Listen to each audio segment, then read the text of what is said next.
Merci, honorable président de l'Assemblée nationale, pour m'accorder la parole.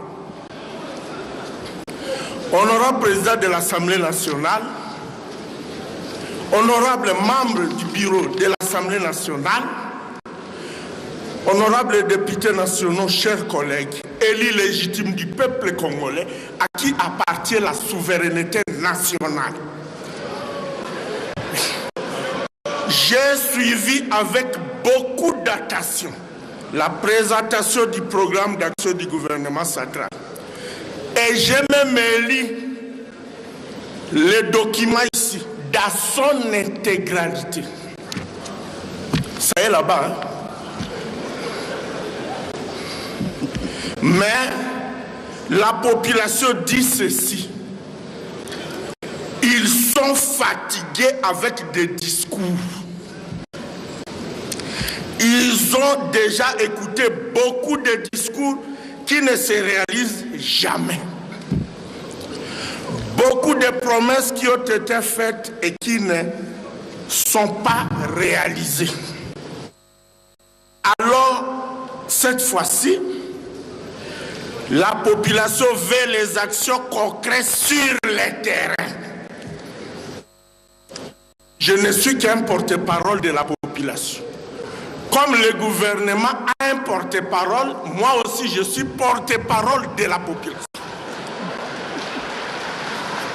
Je vous transmets les points de vue de la population en tant que leur bouche autorisée. Personne ne peut contester de ce que je dis. Cette fois-ci, que le gouvernement central puisse avoir un regard particulier et une attention particulière sur la ville de Kisangani, qui a été détruite par des armées étrangères, je cite,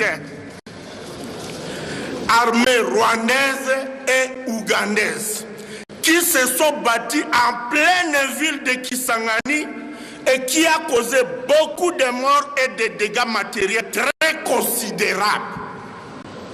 Je pense que tout le monde connaît cette histoire. C'est récent. Jusqu'au moment où je vous parle, les victimes de la guerre de 6 jours n'ont jamais été indemnisées. Je ne sais pas pourquoi, alors que c'est leur droit.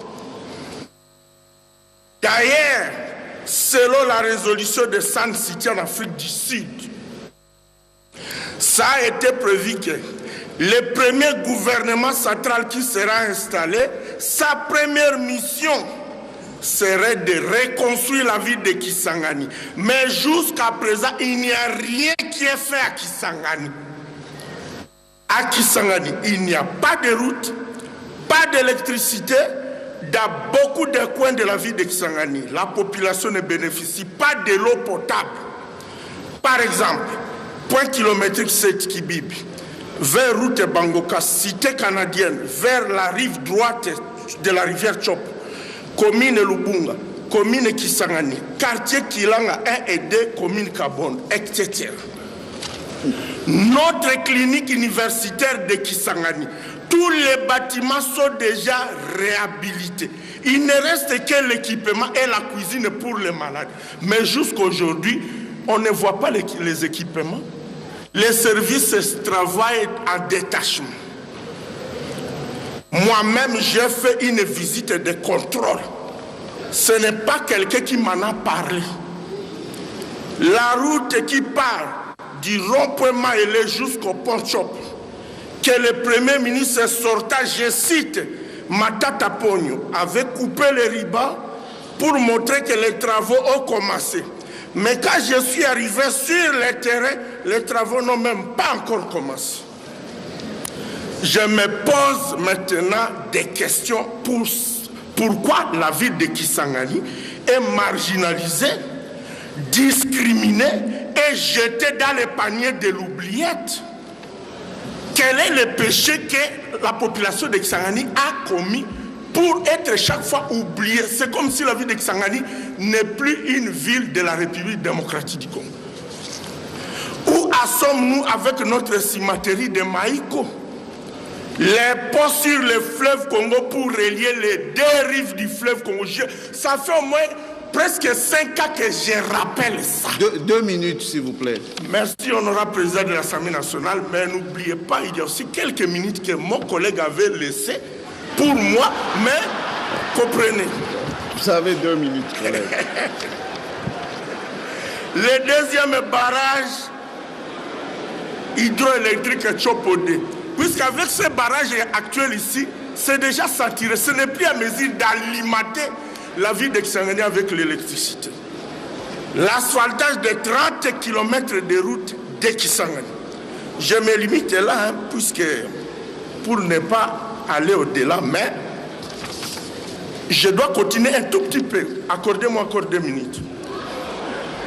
Mais il y a beaucoup de choses à faire à Kisangani. Honorable président de l'Assemblée nationale, bon, si je parle beaucoup de Kisangani, mais cela n'empêche pas que je puisse aussi parler de d'autres coins de la République. Je remercie aussi le gouvernement, puis je vois déjà on est en train d'asphalter le boulevard Triomphal et tout ça. Mais que ça ne se limite pas seulement à Kinshasa, il faut que ça entre aussi dans le Congo profond. Pour conclure, au nom de mon groupe parlementaire AFDC et alliés, nous acceptons quand même l'investiture du gouvernement. Puisqu'un pays ne peut pas rester sans gouvernement. Mais on attend le budget pour parler en détail de tous les problèmes de la vie de nos populations. Merci, honorable président de l'Assemblée nationale, pour m'accorder la parole. Merci.